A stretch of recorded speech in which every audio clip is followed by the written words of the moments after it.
So we're here at the Highway 61 Museum in Leland, which is yours. No, it's not mine. It's not yours? Well, tell me about it. No, I just help here. This was Billy Johnson's idea, and we've been open now for 8 years. He had this idea about 15 years ago and wanted to start a blues museum, and he had been collecting artifacts from different musicians and, you know, just amassing a lot of stuff that his wife wished she could get out of the house. And had it not been for his just doggedness, you know, we would not be here today. Yeah. You know, he took this on pretty much by himself to begin with, and when we had our first festival here, a couple of days before the festival, I saw him and asked him, you know, is there something I can help you do at the festival? And from then on, you know, I'll help with the stage that day and getting the acts on and off and that kind of thing. And it progressed from there to, you know, helping with the museum here. I do their website work, and I've worked in here some and on a volunteer basis. Next to the museum thing, your project here, Highway 61 project, if I can call it that way, is more than just having the museum and just collecting artifacts. That's true. We put on 2 festivals a year. Mm-hmm. One is the Leland Crawfish Festival, and the other the Highway 61 Blues Festival. And we use both of those, the proceeds from those, to help support the museum, try to keep the museum open. Of course, seems like there's never enough money, you know, but that's how it goes. That's the way it goes. And there are still some living blues musicians around here in Leland? Oh yes, certainly. Can you... We've got one of the older fellows around here that lives in Leland is Eddie Cusick, and Eddie kind of gave Little Milton his start in the business. As I understand it, Eddie had a band back in the early '50s called the Rhythm Aces. Mm-hmm. And he told me that there was this young fellow that just kept irritating him to want to sit in with them and play with them. And Eddie told me that he just finally got tired of telling the poor boy no and let him play one night. He said he was a terrible guitar player, but he was an excellent vocalist. And in the meantime, Milton's parents had passed away, and he was a young fellow. You know, he was like 16, 17 years old. And he lived with Eddie for several years, and while he lived with Eddie, he showed him the basics on the guitar, and he got much better. The fact is, he got better than Eddie. But so anyway, when Eddie was called away in the '50s for the Korean War, and he didn't have to go to Korea, but he ended up doing his stint in California. Because people out there found out he could play and entertain, so that the officers kept him around because they wanted somebody to play at their parties and stuff. Yeah. You know, he couldn't do that if he was in Korea. No. So by the time Eddie came home, Ike Turner had discovered Little Milton and hooked him up with Sun Records in Memphis. So by the time Eddie came home, Milton had a hit record on the radio. And so he was a little bit despondent about it because the band was broken up and Milton was gone, and it looked like things weren't going to go too well for him. And he told me that he tried for several years to keep a band together and tour with it, but he said there was always some kind of problem with them. The bass player's in jail, or the drummer's laid up with some woman somewhere and can't find them, and said he just got sick of trying to keep a band together, so he just kind of quit playing and started a family. Took a regular job. You know, a lot of these old blues musicians around here did that.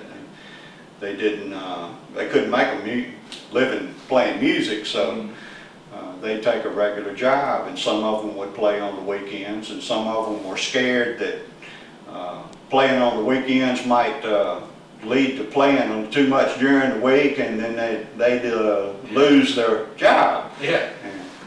And their livelihood along with it. But many years, you know, I guess Eddie worked 20 years or so out at this experiment station just outside of town working as a mechanic. And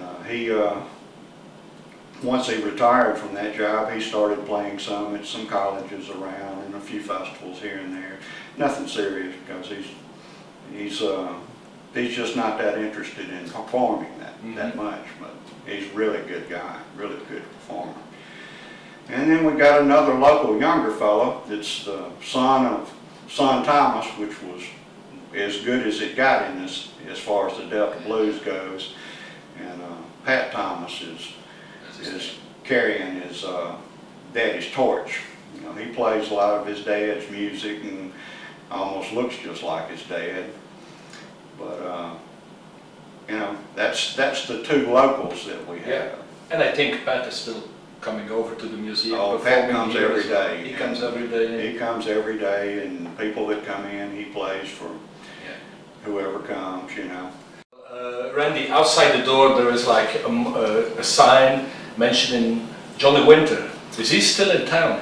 No, John played our festival last year. He headlined the festival last year, but he lives in Connecticut. But he was born here? No, he wasn't born here exactly. Oh, it's a long story. Oof, you have 2 minutes. John's dad was mayor of Leland before World War II. When he went off to the war, his wife was pregnant with Johnny. All right, her parents were from Texas. They were from Beaumont, Texas. And when it came time to have the child, rather than stay here with Mr. Winter's people, she went home to her mother and had the child. So Johnny was actually born in Beaumont. But once Mr. Winter came back from the war, they stayed here. They lived here for about 3 years. And he was a cotton broker.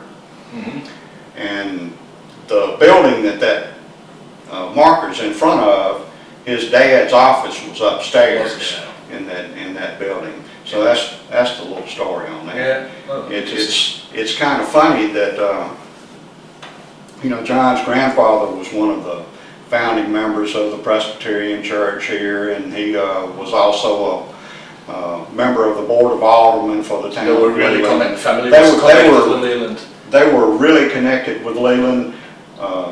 They were all talented people. Johnny's mother put plays on all over town, and this old theater that's across the street over here, they used to have some of the plays in that old theater over there. And Mr. Winter he played clarinet in a local ensemble. So Johnny and Edgar both were all into music. Were exposed to music from a young age, and I think both of them started singing in church, in the church choirs and whatnot. It happens with a lot of blues people over here. Most of them start in church. I have a last question. We are sitting in front of a nice piano, which looks great and sounds great as well, even it's completely out of tune. But I see some name on here. It's Boogaloo Ames. I guess this is the owner of the piano. And can you tell a little bit more about Boogaloo? Well, Boogaloo's name was Abby Ames. He was born in 1920, and he kind of migrated into Mississippi from Michigan. Ooh. He'd been playing with some big bands up in Michigan. And once he came back to the Delta here, I'm not sure if he had family that brought him here or what it was, but he hooked up with an old fellow named Doc Booth. His name Billy Booth. And they had a little band together, and they played in a little Italian restaurant just outside of town called Lillo's.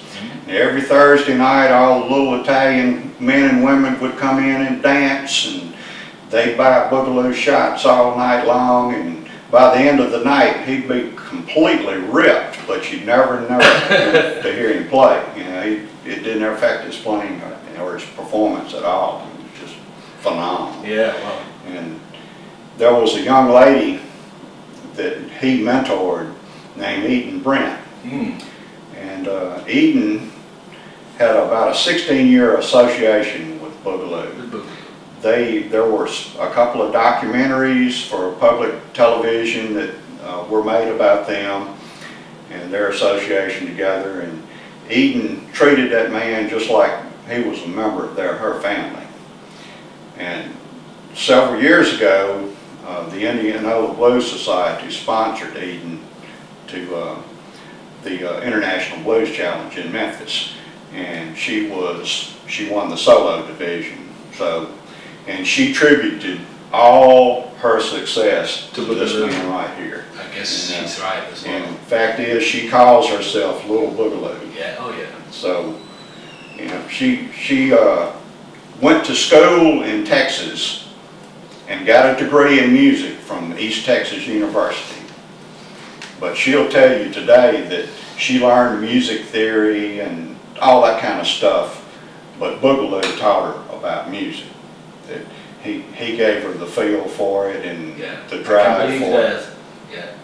I have one last question. Do you have a message or anything you want to say to the people who are connected with our project, Catfish and Cotton, and who are interested in music in the Delta or culture in the Delta? And if you want to say something to them, or a good tip or advice, just go on now. The one thing that I would say is support live music. There's just not enough support for live music in the world these days.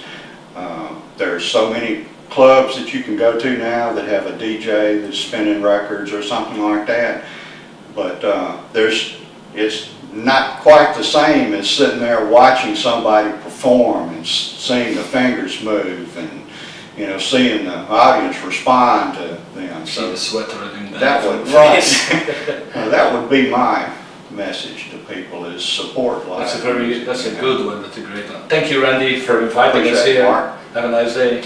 Work on it.